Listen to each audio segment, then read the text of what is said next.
Welcome back to Right Answers Mostly, Pop Culture Edition. Wow, what the day has come, you guys.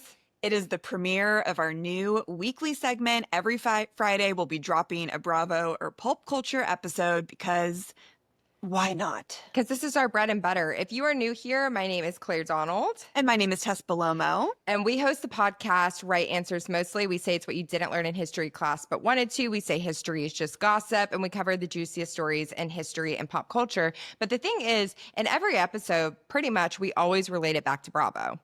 Yeah, so we were like, who the hell do we think we are that we're not just putting this on the main feed every week? Because we text about Bravo for hours and hours a day, essentially. Exactly. And So- we've grown up on Bravo. I started watching Bravo when I was 14, I think. I know you were very early on. I actually didn't get introduced to it until my sophomore year of college. So I was like 19 or 20, I think, which, you know, I have regrets about. But once I got into it, it was my whole world. I mean, thank you to my mother for introducing me so early. But yeah, this is one of the first things that Tess and I bonded over was our love for Bravo and Housewives. And I would say that we are Bravo historians. I would like to think so too. And I also think we've had some experiences that, you know, people should hear about to be like, okay, I can trust them. I can trust them. Some highlights from you, Tess. Where would you like to begin? Shall we begin? Well, shall we begin light? Let's maybe say some of the housewives we've had the pleasure of having on before. Great start. So we have had our first housewife ever was Heather Dubrow. It was so special. And then our next big break was when the one, the only Candace Dillard started following us on Instagram. Candace Dillard from the Real Housewives of Potomac. And then she came on to our show. In person, you guys, in LA. She happened to be here for press. And so we got to interview her. And then we got drinks with her after and her wonderful manager, who we still love very dearly. And then to round it out with Bravo Loves that we've had on the podcast, the OG of the OC, Vicki Gunvalson, came on this year. And she did ask, like, who are you guys? Yeah, she forgot what she was doing and had no idea who we were. So some events that we've gone to, you guys, we went to Kyle Richards' white party at SoFi Stadium. Oh, God, it was amazing. We met everyone. I mean, we met Kyle, Dorit, our favorite, Faye Resnick, the morally corrupt. Yes, of course. She was our favorite person that we met that night. She was like, there is nothing like female friendships. And everyone kept saying we looked like sisters and, you know, some said it colder than others, but yeah, it was really just amazing. But Tess, talk about the ultimate. So with the help of our angel, Candace Dillard Bassett, we said our ultimate goal was to be bartenders on Watch What Happens Live. And she made that come true for us. We found out a week before that we were invited to be bartenders. We booked a trip to New York immediately. And you guys, it was unbelievable. It was Candace and Phaedra were the guests. Andy Cohen said we were pretty. It's all we needed, honestly. It's all we needed. It was very much like Regina George being like, you're really pretty. And we're like, thank you. Like, we don't know what to say. Yeah, he kind of like gave us like a look up and down, and he was exactly what we expected. Like he is father. He is king. He is king, but also a little intimidating and like doesn't give you much, but when he gives you a little bit, you're like, I'll take it. I mean, it's everything that you could possibly need. Also, Dr. Nicole from Real Housewives of Miami got both of us sick. We both had colds from her. Yep. And we got too close to her because we were a little drunk. And she warned us and we were like, we don't care. And I was like, my boyfriend loves you. And she was like, thank you. That was so funny. She was just like, oh. Yeah, she's like, okay.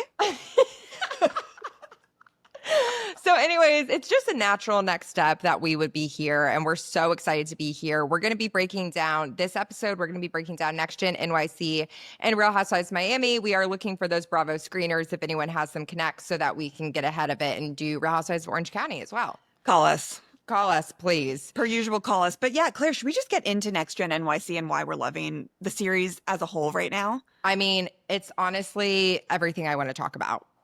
Did you have doubts about it? And how has the show like exceeded your expectations? Well, of course, when I first found out that it was going to be like Brooks Marks, Gia Giudice, and Ariana Bierman, I was like, what are we doing? Like, I'm really scared.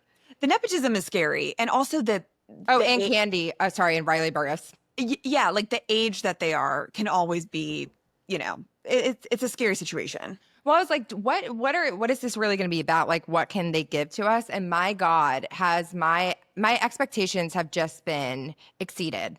That's the word, right? Yeah, Yeah. yeah, exceeded. Yeah. I mean, I feel the exact same way. I feel like there is a freshness because I think we should all take a moment to talk about the staleness that some housewives are experiencing right now. This is like honestly one of the hardest things for Tess and I to talk about. I think it's something that we like didn't say out loud for a very long time. Well, it's hard to talk about. It's hard to admit it. And it also feels like a death in a way of just Yeah. like, what happened with the reboot of New York. Beverly Hills last season to us was a complete Flop. frustrating flop. I think Atlanta has been quite tired for a little while. I feel like people are loving this new season. I'm still like having a little bit of a hard time with it. But listen, we have the Nepo babies of Bravo, but then we have genuine wealth. We have people who are genuinely friends. It is just and also who don't know that the cameras are on, or if they do, they don't play to the cameras in a really beautiful way. It is a call to what we have needed, and it's so refreshing. And I think the conversations that they're having, these like, women of a different generation are not having these conversations, and we're craving it as viewers because we're like, yeah, let's fucking talk about privilege and microaggressions and like all of the things that they're bringing to the table. It's I great. completely agree. Also, I feel like they're not afraid to get drunk on camera, which is like something that we've also lost because like I can't imagine being on a reality show, the anxiety I would get from the next morning. And I get like so much respect for, Kyle Richards and, many of the housewives that have gone, that have experienced sobriety in a way that has been helpful to them. Like, I think Kyle actually has been like really benefited from that. Yeah. Is it as fun to watch Kyle anymore? No. It also just isn't. Both things can be true. Both things can be true. Yeah, I completely agree. And you guys, I need you, if you're not watching Next Gen NYC, I need you to get on it and like stop shitting on it because this is the best thing Bravo has seen for a very long time.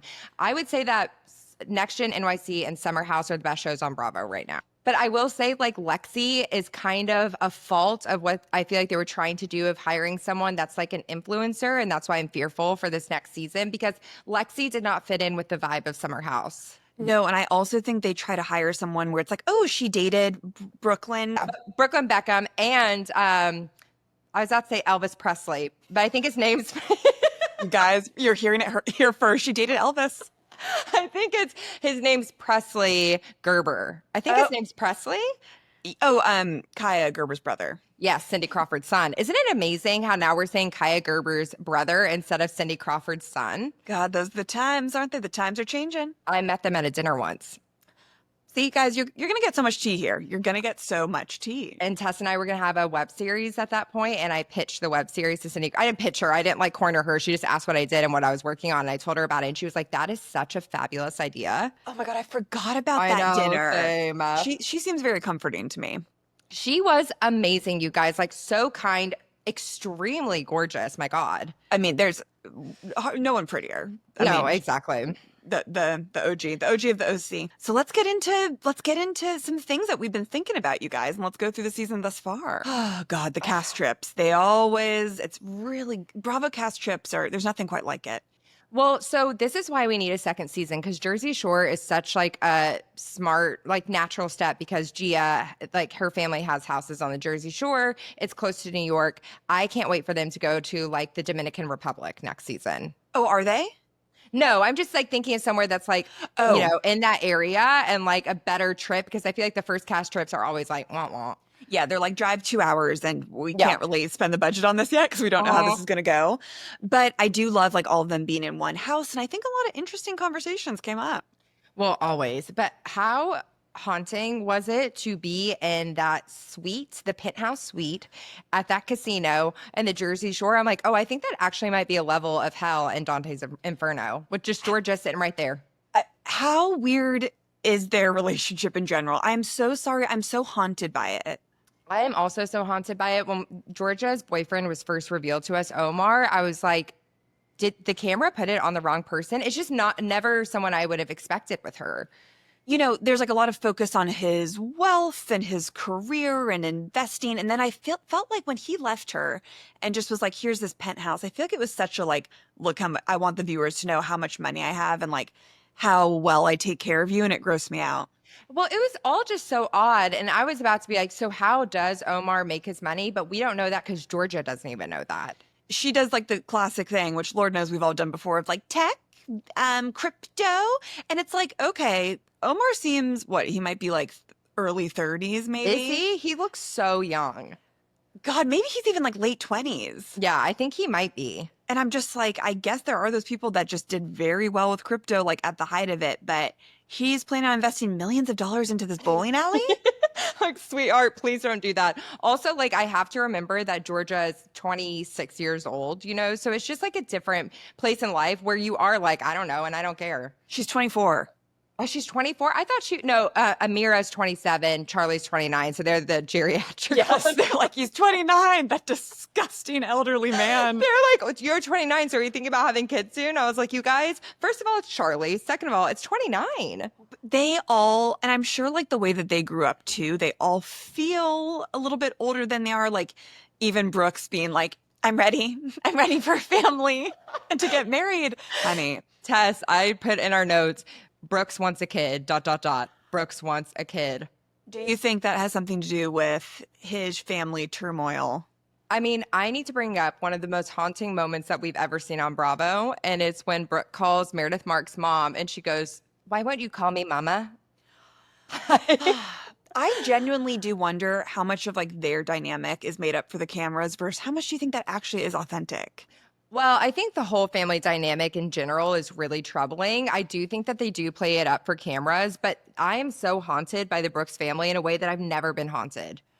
Seth, there's nothing like a man that tries to be young around young people. This man is in his 50s and he tries to do like, tell me like who's hooking up and what like, and I'm like, you shut your mouth. His lunch scene with Charlie a couple episodes back when Charlie was so hungover, something that I do, and listen, we will get into Charlie, and yes, I know he's trash. Something that I really appreciate about Charlie is how he kind of tries to do like a Jim from The Office thing, where I feel like he knows how, like everyone's watching, how ridiculous Seth Marks is. Yeah, Charlie's interesting because he's so aware of certain things that other people like aren't picking up on that he'll call out and be like, this is fucking weird. And then he's so unaware of so much more.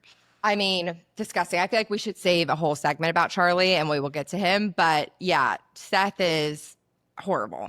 He's horrible. I feel like maybe the only person that doesn't fully fit on the show is Chloe. And I know that she's not like main cast, but I just feel like I'm like, honey, you don't have to do this if you don't want to. Well, and I don't really think that we want her to be honest.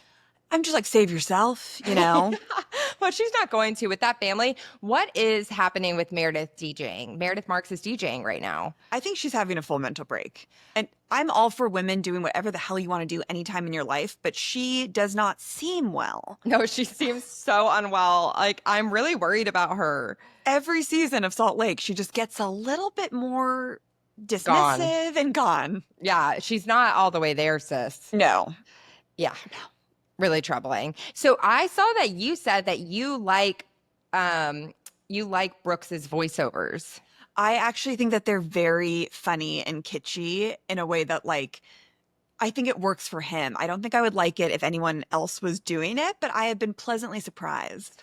I kind of think I'm like, I don't really think you guys need this. To me, it doesn't add anything to me. It takes away a little bit. And then seeing Meredith's face pop up next to him, I was like, I'm not into it. I don't need Meredith's face, but I think that Brooks is so non-confrontational and he's like a little bit one note that I think it kind of adds to like his character. Okay, that's actually a really great point, Tess. And I think I'm so pleasantly surprised by Brooks. I thought, to be completely honest, that I was going to be irritated by him because of how he acted on Salt Lake season 1 was kind of annoying.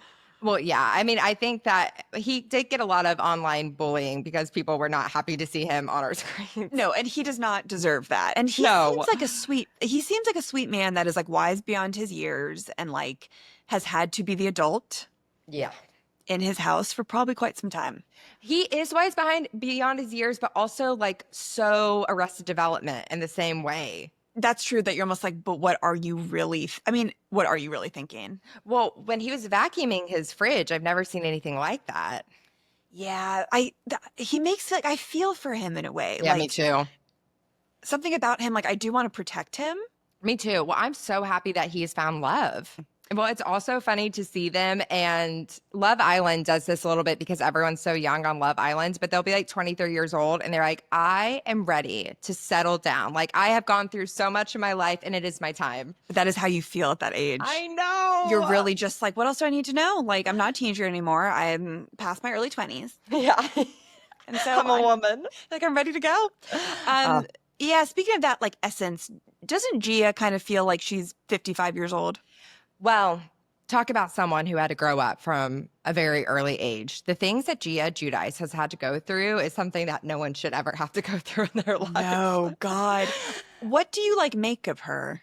So I am not a Teresa fan. Like when did you stop watching Jersey? I stopped in college watching by season. I think I finished season 4, so I Same. do remember the good years. I do.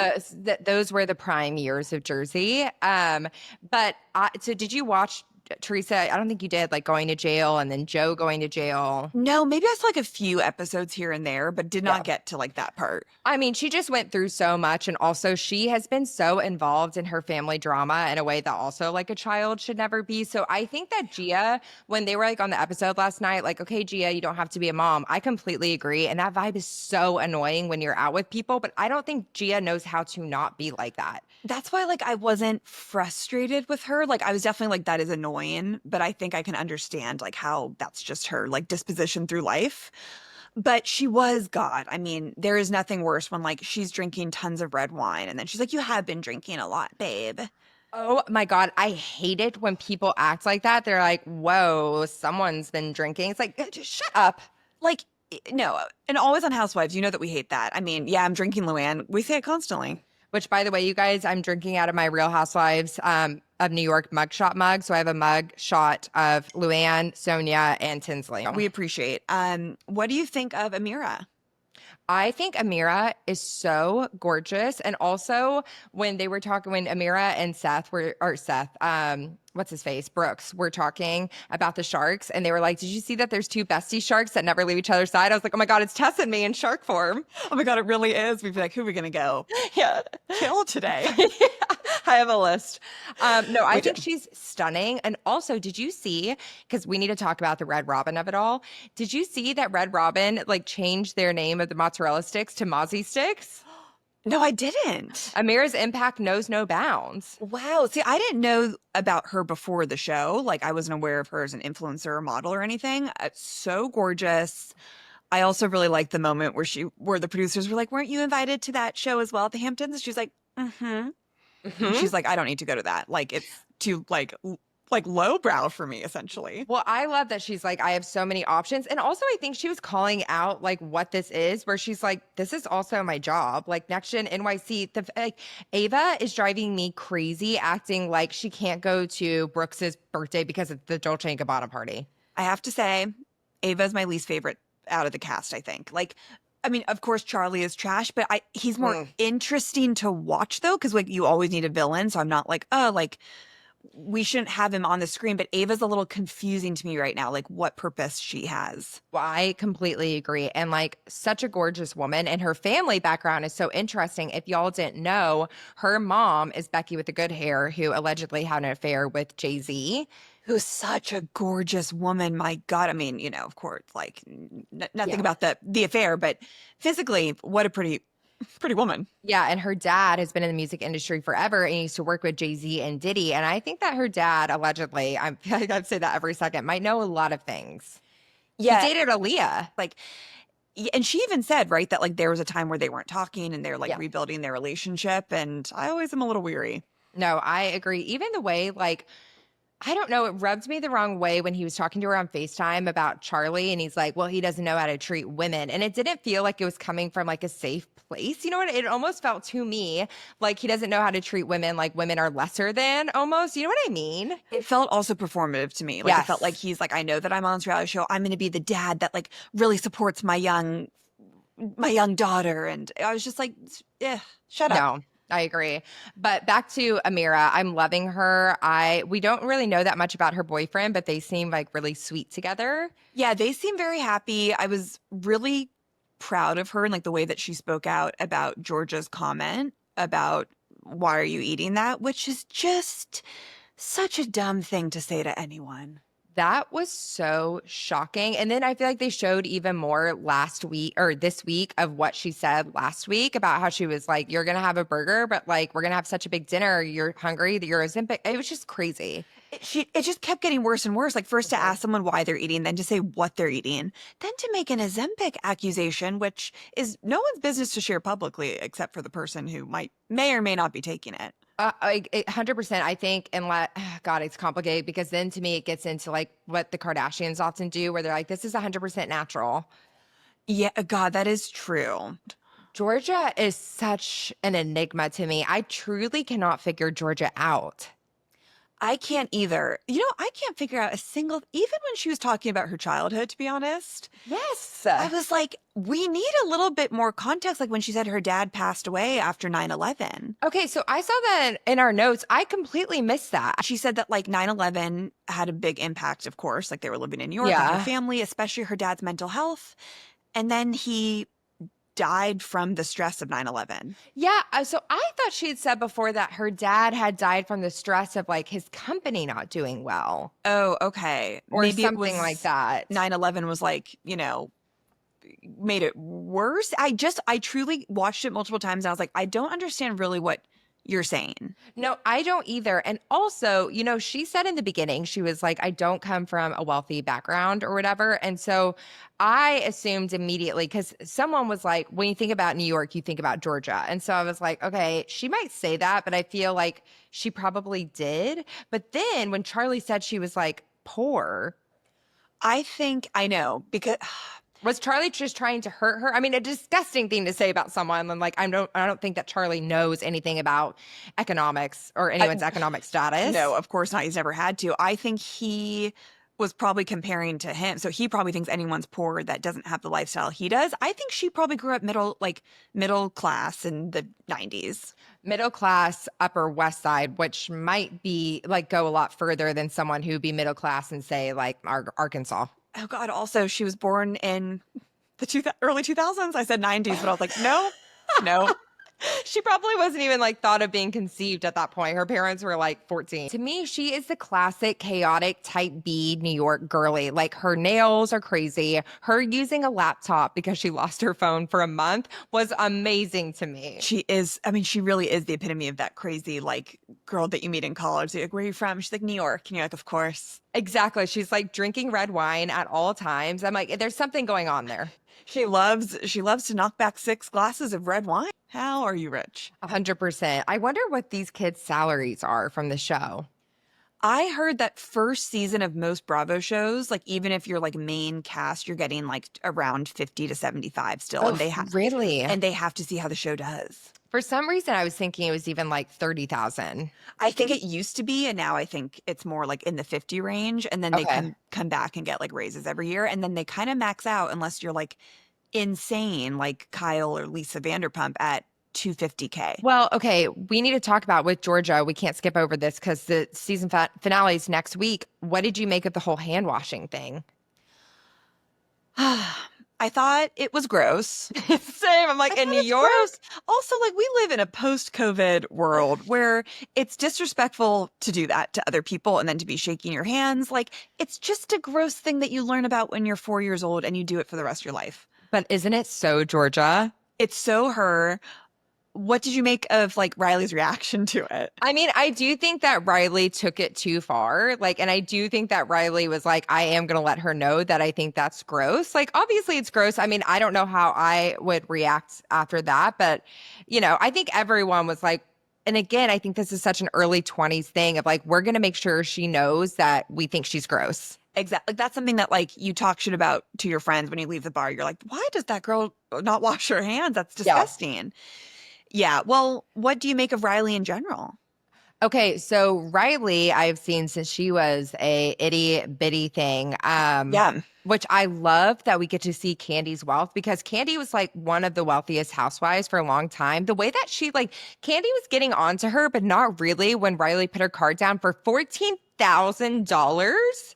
So how rich is Candy? Candy is so rich. So in the past, so she wrote a lot of songs for NSYNC and Destiny's Child. So she actually wrote tardy for the party. And that's like why Kim and her were in such a fight, because Candy only got like $3,000 from that song. And that's the song that started all of the Bravo music. Crazy. Oh, so she's been rich a long time. If she's been writing for like Destiny's Child. Yeah. And she also came out with a line of like a very successful line of like sex toys and stuff. Good for her. Yeah. So she's a businesswoman. So does she, like, you think she funds Riley's? Oh, 100%. Yeah, like she pays for her 100%. rent and like gives her money every month and stuff. 100%. Like, I don't think that Riley has a job besides Next Gen NYC, which is like go off queen. Yeah.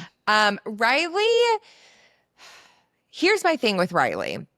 I've always had a complicated relationship to shy people.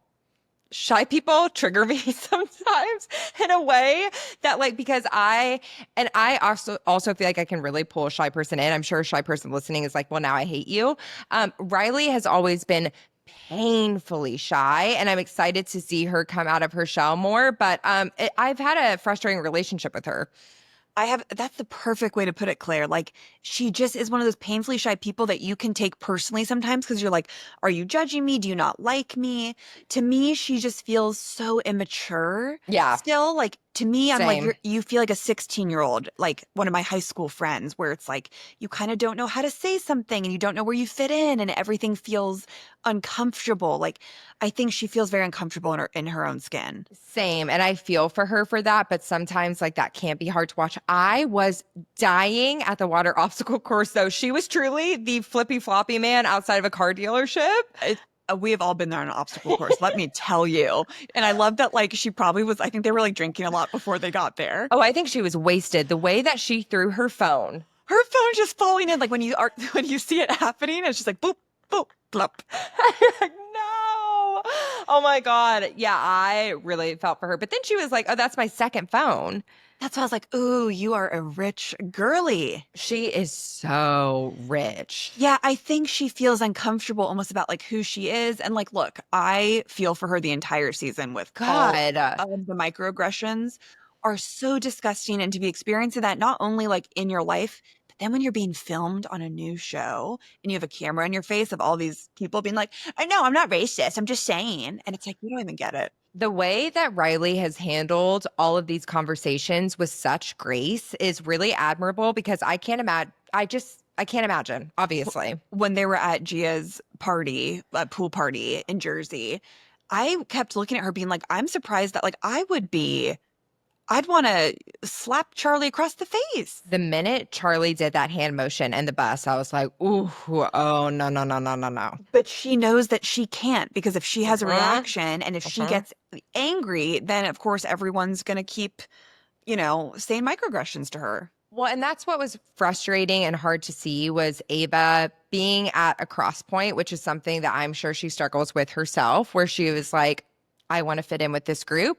I'm also a fellow Black woman and should be standing up for Riley. That was, again, this is like seeing this on TV is something that we don't get from a lot of reality shows. Yeah. And like, I feel like in the past few years, we've gotten more of these conversations with like Garcelle versus Dorit, of Garcelle being like, listen to how you are speaking to me. Like, and I really appreciate that. And Sierra and Summerhouse. And I think it's just very interesting to see young people talk about it, because like Dorit is like, wait, what? I'm a child of the world. Like, I know. My God. When Dorit was like, my kids have always been around people of color, their nannies, like, Exactly. So it's like interesting seeing Gen Z talk about these kind of things. But Ava I would have felt so like lonely in that moment. And I think Ava has a little thing of trying to be cool in front of Charlie. Well, I think all of these girls, except for Georgia, and except for Riley as well. Okay, so I think that Ava and Ariana are secretly in love with Charlie. You know that Ariana loves hearing that Charlie said she was hot. She loves it. And her like demeanor changed after she heard this, didn't it? Tess, I was so shook. I couldn't believe it. I felt the exact same way. I was just like, you like you a little bit too much. Yeah. Which, like, we've all been there. Well, I think this brings us to, I think we should now talk about Charlie. Because I think he is such a great addition to this cast, because he is so villainous and privileged and nasty, and just that rich kid. Yet we all have fallen for someone like this in our 20s. Charlie is trash. Like the way that he has spoken to Riley, Georgia, the way he speaks to women is so troubling. The fact that he did not want to, that he could have just said, "I'm sorry" to Riley. Like you don't have to experience someone else's journey to be sorry, to understand them. Yes. And the fact that he was like, "Well, I'm not sorry," disgusting, trash. He's just so emotionally unavailable. Like, and it makes me sad. It did make me a little sad. Not like it's an excuse, but when you saw his parents and them both talking about how they didn't want him, you're like, this is why reality TV is fascinating. Tess, with all of what I said being true, he is one of the biggest reality stars I have seen in a very long time. Because he's so aloof to everyone else and he's such a narcissist, and it makes really, really good TV. I mean, I'm captivated. One of my favorite things about Charlie is when he talks to the crew, like when they were on the Jersey shore and he's like, "Hey, it's not as bad as I thought, you guys." And you know that they're all just like, this fucking kid. Do you think he's so mean to the crew? I think that yes and no. I almost actually feel like he's uncomfortable with them because he doesn't know how to like talk to working people, but he's not mean. He's just a little bit like, how do I address them? Think he's like, "Do you guys want like a hit of this joint?" Like while they're filming and they're like, "Charlie, stop talking to us." Yeah, they're like, we actually have to work and we can't be high when we're working. One of my favorite things about Next Gen NYC is how open they are with people smoking weed. I mean, it got so tired on Housewives. Like, the drama in Amsterdam of all of them eating that little fucking piece of cake and being like, I shouldn't. What will my daughter think? Oh, give it a rest. I'm like, you guys are blackout drunk on every episode. Literally, but weed's too far. My God. Oh my No, God. I love it. Charlie and his group of friends. So when I first saw Dylan, I was like, holy shit, who is that hot man? I found him so sexy. I don't find him as hot anymore, but like also another enigma. I know to me, he screams. I know he's not, but he screams like rich kid to me that pretends to be poor. You know what? I think that Dylan might have more depth than we even think. Yeah, I agree. We just haven't spent a lot of time with him. We haven't. It was very interesting to hear that he was pansexual, like that he's a poet. I was like, tell me more. Yeah, we need more. I also really love Psy. This is a Psy fan club over here. I'm obsessed with him. He's an agent's assistant. Like, God, he is just so specific. He's pure. He's pure in a way that like and that's why I think the cast is so balanced. God, Charlie, Dylan, and Psy all going out would still ruin me. I just gotta be honest. Look, gotta be honest. Like we said, when I was 22, would I have tried to get Charlie's love? Of course. I mean, of course. So we're just a woman. And he also is that kid in high school too. That's like, that he's the rich one, he's the cute one, and you just want validation from him more than anyone in a way that you can't describe. And it's not great. No, it's not great. It's just we're being human and we're being authentic with you right now. And what more could you ask for? And that's what this podcast will be. Yeah. What do you make of like his dad? I mean, the way that Charlie spoke to Georgia, I'm like, oh, that is how, Charlie has seen his dad speak to women and to everyone and to himself.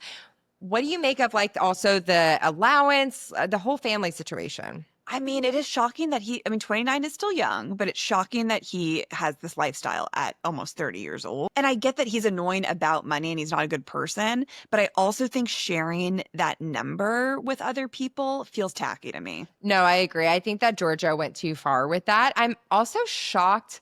Well, she said an allowance of $10,000 plus other stuff, because I'm shocked it's not more, honestly. I think he pays for his apartment, utilities, health insurance, phone, all that stuff, and then gives him $10,000 a month to go have a good time. Okay, you're so right. That makes more sense to me, because this might sound like a vile thing to say, but like $10,000 for the life that like Charlie is living in New York and like not working at all, like doesn't get you as far as you might think. His apartment probably is like $8,000 to $10,000. Well, Ariana, that's her name, right? Why does she not seem like an Ariana? She is not an Ariana to me at all. What is she to you? What is she? She's almost like I'm like, even if it was an A name, I could almost see her more being like an Alexandra or something. An Alex, I could see that. And Alex, because her apartment with her boyfriend, theirs is $15,000 a month. Okay, we need to talk about Ariana and what's his name now? Zaxby's kid? I don't know. Let's I call am him so Zaxby's. confused by their relationship. Let's call him Zaxby's because his dad was one of the founders of Zaxby's and is now worth $1 billion. So when he's saying that they're going to split this apartment 50-50, I was like, how dare you? I don't think that they actually do. I think that's a game that they both play with each other, where he's like, yeah, my woman works and she's going to contribute, but like she doesn't. I have to say the same thing. I was like, there's no way, right? I would be like, if I was dating a billionaire, I'd be like, you don't ask me to put down my card.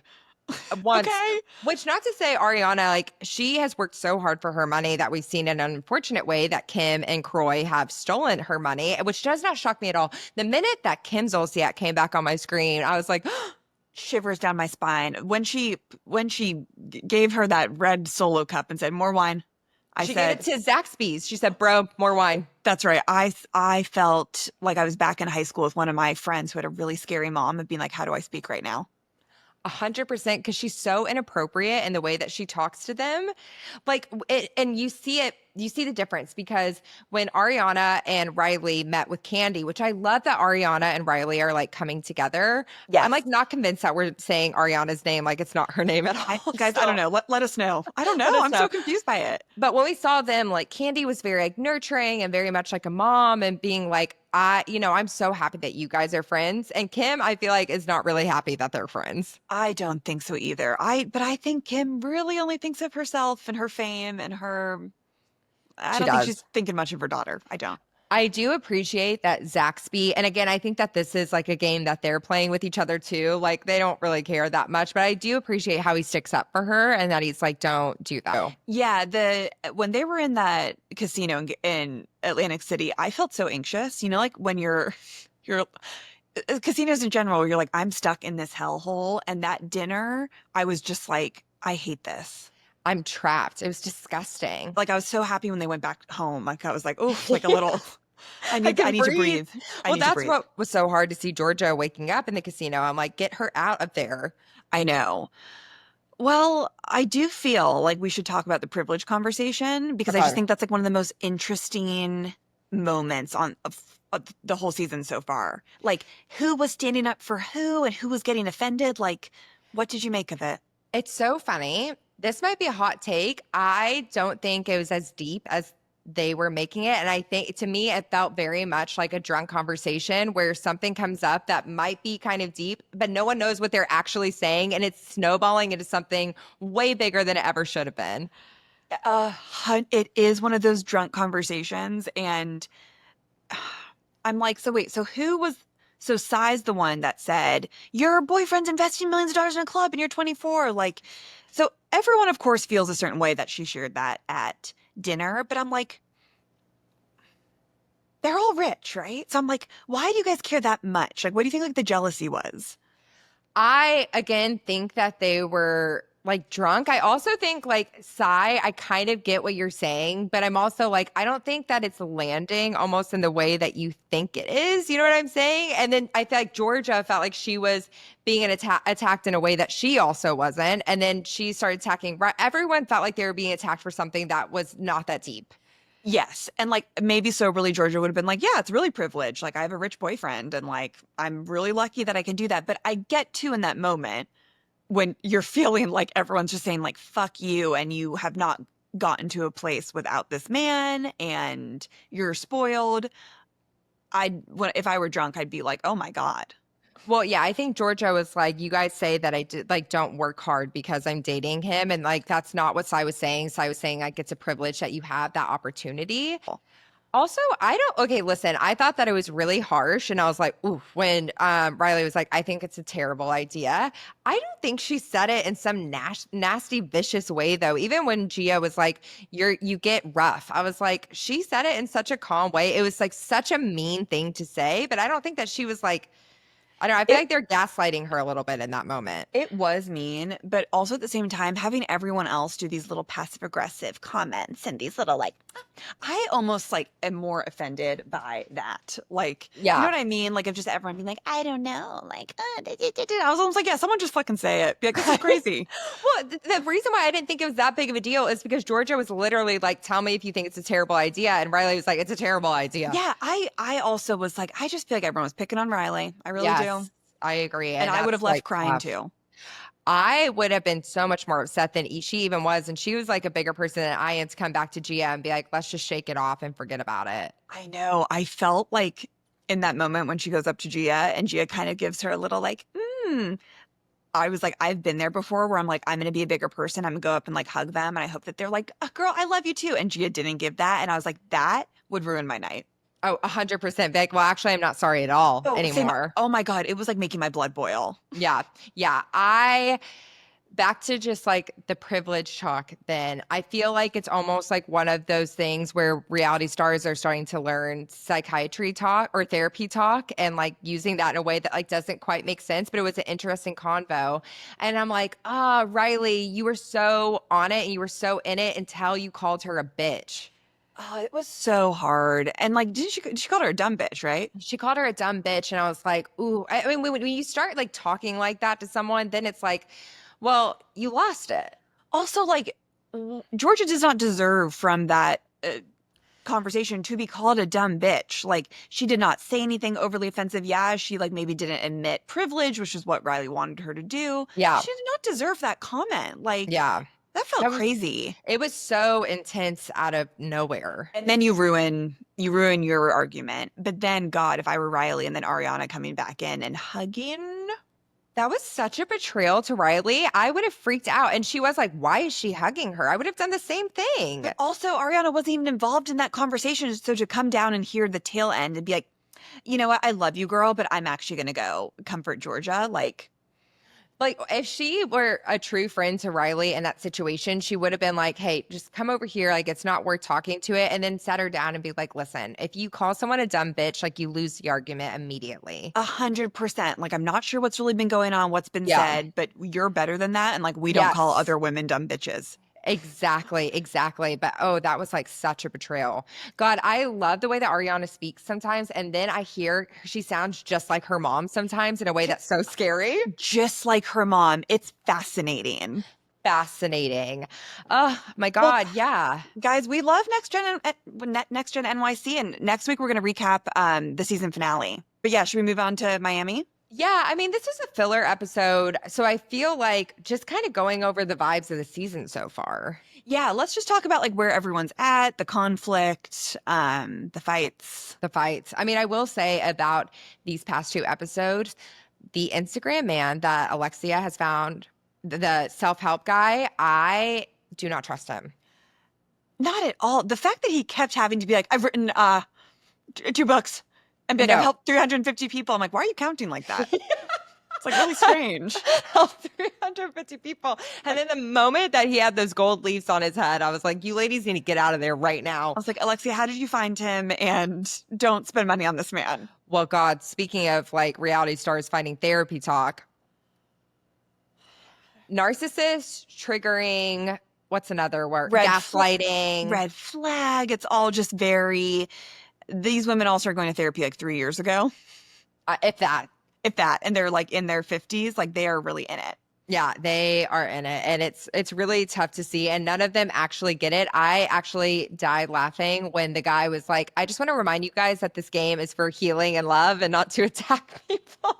Can you imagine though? Like, God, in a group and then everyone puts a flag of something that you do, I would not be able to handle that. I think we should talk about Alexia and Todd. Are we? I mean, I'm not surprised by any of it. It makes me so upset, though. I'm like, Alexia, do not stay with this man because you don't want to be divorced 3 times. Who cares? I know. She's always searching for this like male validation that she will never get with the partner she picks. I mean, I don't think that we talk about enough how unforgivable that fight was between Frankie, Todd, and what's her oldest son's name? Why am I blanking? No, his name. Peter. Peter, yes. Peter, God, Peter. Yeah, no, he was always so cruel to her children and had no space for what they had gone through and their own dynamic before he ever entered. Like, And now he moved out while Frankie was at the apartment, just sitting there watching him. And I really appreciated when she was saying that out loud at that dinner a few episodes back, and it got her so upset again. I was like, live in that space. and all of her gay friends being like, yes, baby, you hold on to this anger. And all of them just holding her and her being like, you know what? No, fuck him. I love that scene. She's such a Taurus, so sometimes I like do relate to Alexia. Like I'm like, I get a lot of your feelings and like your frustrations, but the way that it comes out, you need to work on that. Like we've all had to. Alexia and Teresa remind me so much of each other, and they are both Taurus, but Alexia is a better person than Teresa, I would say. Agreed. Yeah, For I really sure. do.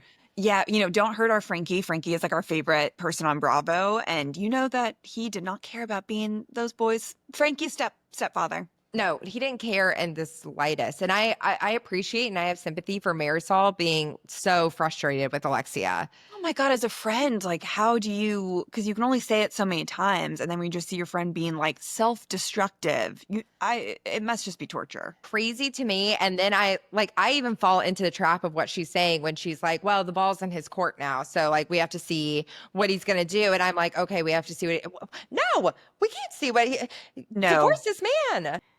I'm almost like kind of disassociating from it because I'm just like, we all know I've seen this film before. And I didn't like the ending.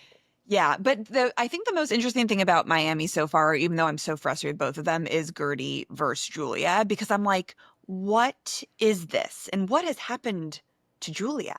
Well, Julia has lost her soul a little bit, I think. I think that she really went through it, and I don't think Martina was there in a way that she could be too. Martina was going through her own health stuff, and Julia seems like a completely different person. She has changed. Something has changed within her. She has darkness. She feels cruel. I mean, throwing a drink on someone is never anything I thought that Julia would be doing out of any housewife. No, same. And the thing is I'm not on either one of their sides. They're both really bothering me. It's rare in Housewives where I feel like we are like, oh, I don't agree with either of them. And I really don't agree with either of them. Comment on Spotify right now which side you guys are on between Gertie and Julia. But also, you know what's kind of strange to me is that the whole cast has turned on Gertie. I think it's what our friend Alice, who will guest on this pod eventually, she has great Bravo takes. I think it's kind of what she said of like, Gertie means well, and I actually, a lot of what she says, I'm like, okay, yeah, it's the way that she says it and how, like, kind of weird she is. Yeah, which I think that we need more moments from Gertie, like we saw on the episode from last night where her and, my God, why am I blanking on everyone's name? Her husband's the firefighter, the hot firefighter. I don't remember. When they went to therapy, and it's like, oh my God, I forgot that they started dating since high school. And it was just very like grounded. Yes, and like those are beautiful moments always in Housewives where she's like, I now feel like he just looks at me as his patient, and like, how do we get to another place? And like Gertie's had such a journey. I feel like she's so high strung and she is so hard to almost like relate to sometimes that the other women feel like almost like unattracted to her being. Well, I think that Gertie puts on a persona, like when she's like, it's been Gertified, and so it doesn't feel authentic. Yeah, she is struggling a little bit. And she always kind of has with that. You're just like, simmer it down because like you do have a beautiful soul, I think. And it's just, it doesn't show sometimes. Yeah.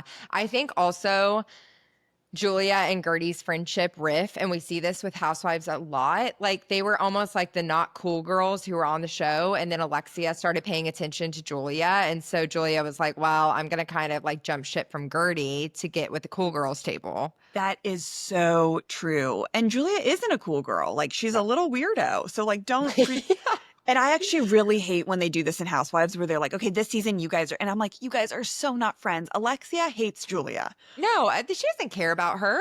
Not at all. Like Larsa couldn't care less about Julia. Like, and they've always hated each other. So I'm like, oh, don't make this a thing. No, I agree. But Miami does have one of my favorite people of Bravo of all time, and that is Kiki. Kiki is an amazing, I think Kiki, you know, we said most of these people are terrible people, which is true. I think Kiki's top 5 best people in Bravo. I 100% agree. She does something that's very hard where she's a reality star without being a villain. Wow, you know who she's like? She'd be almost like she'd equate to like Eileen Davidson. 100. Wow, that's such a good take, Tess. You know what I mean? Where they're just like, we're trying to just like exist and genuinely want everyone to get along and to offer opinions when it should be. Exactly. And they are so authentically themselves and it's so like gripping. Like you were It, so drawn to it. oh, yeah, Kiki is amazing. I love seeing her kids this season and just her be more open about her dad. Actually, my favorite people on Miami are not full-time housewives, which I'm confused about. I don't know why Kiki is not a full-time housewife. I don't know why Marisol isn't and why Adriana isn't. I always forget about Adriana. Do you think do you feel like Kiki, that's her choice, that she kind of like doesn't want as many hours and like doesn't want to have to go to everything because of her kids? I actually don't think so. I think she maybe, but I think she's warming up to the idea of it. Yeah. And I just like hope she's being compensated fairly because, like, to me, she is the heart of the show right now. Like, she is, I mean, she's not, I don't know if I'd say she's the heart of the show, but she's like the best part of the show right now. I think so. Yeah. I don't get why do you think they got a little sick of Adriana? I don't know, but she never was in the intro, was she? Or was she? No, she's No, not. her and Marisol too. And they're both OGs and they're both on the show just as much as the other ones. Marisol has been a friend of for like years now. Well, Marisol, since the reboot, has never been a Oh main cast yeah. member. And I'm just so confused. Same with And Adriana. I know that doesn't really make any sense to me. I'm like, I wonder like the semantics around that. Yeah, same. I'm so confused about that. Did you watch Early Miami? I've only seen 3 episodes of the first season. Because I do think that's worth a rewatch of just getting to know Mama Elsa, No, Marisol's mother. I have seen clips. I've witnessed a little bit of that. And those were the days where we never had seen anyone like that on our televisions before. Absolutely not, Claire. Yeah. Absolutely not. Yeah. I mean, it's where Larsa also looked like a completely different person. I wrote down in my notes, Larsa's probably having her best season yet. And it just is because she's not being viciously, aggressively, emotionally violent. Larsa might be one of the most rotten people on our televisions. No, guys, I say that Yeah. because I truly dislike her so much.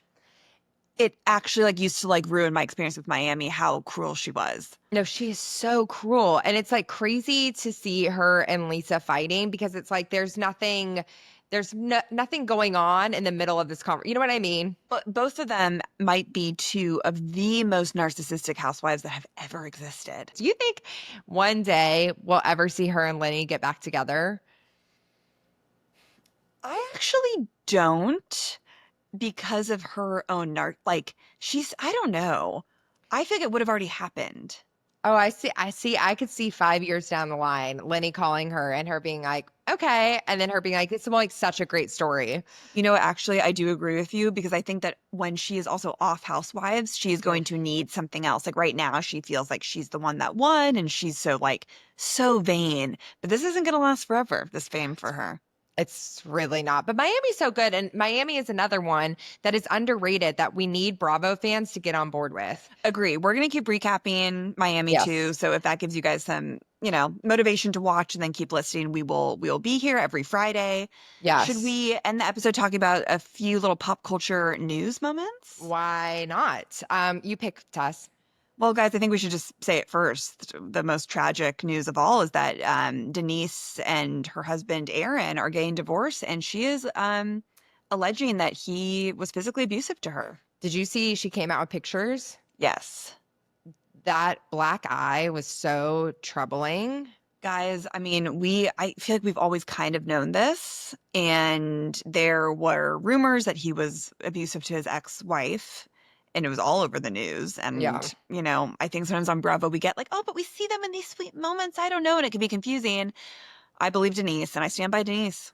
Oh, 100%. And like, I only want Denise to find peace. I feel like she is so pure in her heart. I know. Agreed.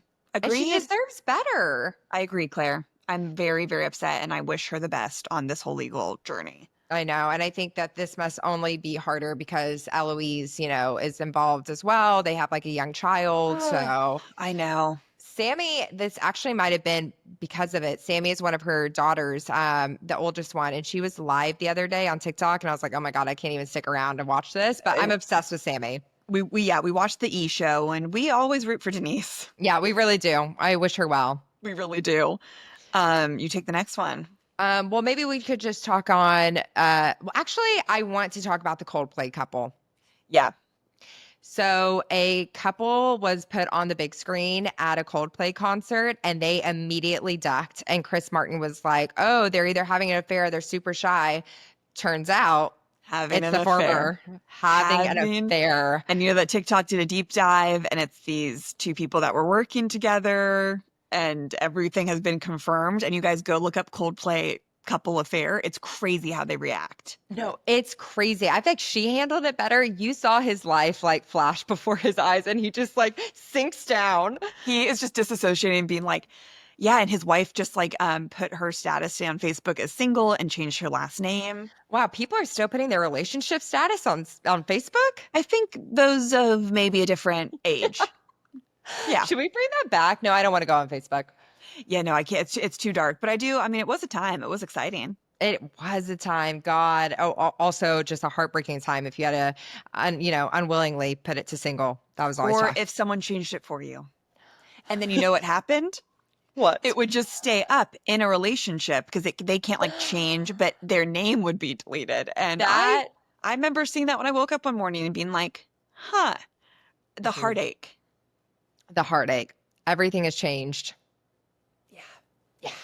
Well, I saw someone being like, I hope his ex-wife gets like a lot of money from the divorce. I do as well. We're hoping it for the girlies. I mean, who would have ever thought? Also, like, that's what you get for going to a Coldplay concert. My first concert was a Coldplay concert. I know people love Coldplay. I'm like not really a Coldplay girly. I probably wouldn't want to see them again, but sometimes I enjoy them. Yeah, that's fair. I mean, they're like one of the most successful bands in the world. So Yeah, I'm definitely out on that one. They really are. They really are. Okay, and finally, Paige's new boyfriend. She's dating Joe Emilio. D'Amelio? Yeah. Who's a marketing executive. Yeah. I mean, this fits for her. I'm not surprised at all. This is totally what I saw. I didn't imagine her with someone like artsy or like cool or hips. Like I was just like, she's gonna date a bro. She loves like I think she loves that his name's Joe. I think she loves that he's Italian. Like, and he does seem to be very successful, and she needs someone like that. And she needs someone, which time will tell, that's not intimidated by her fame and success. But I do think it helps just from brief overview that he makes his own money and he seems to be doing well. But who knows? I mean, it's complicated with men sometimes. You never know. Yeah. Well, he works for Adele's husband's company, so would love to see a double date between Adele and Paige. Wow. I think they would get along so well. They're both so quick. It's so funny. Yeah, I think that they would really like each other. And I'm sure that's in our future. I would love that. Praying for it. Yeah. So I'm sure that she'll be revealing more on Giggly Squad. Except I did see because Demois like posted some pictures of them in Italy together. And the pictures are so invasive and disgusting. It's someone literally following them around and just taking pictures at their every turn. Guys, literally don't do it. Like Don't. paparazzi is one thing. Don't get out your camera and follow a celebrity. Just Yeah. don't. Don't get in Let their them be. face. Like text your friends, hey, I just saw Paige. Take a picture from afar if you really need to, but don't be weird. To follow them around like that, I was like, oh, that's crazy. It's so weird. It is so weird. Well, our first Bravo pop culture recap in the books, Tess. We hope you guys enjoyed it, and you can follow us everywhere at Right Answers Mostly. If you want our history episodes, those come out every Monday. We also have a premium channel. Yes, we do. Yes, And our we do. premium is a lot about like our personal lives and stories and catching up just like one-on-one. And we also talk more pop culture on there as well because we can't help ourselves. That's so true. And we love you. Thanks for finding us and share with your friends. Goodbye, guys. Happy Bravo watching. Happy Bravo watching.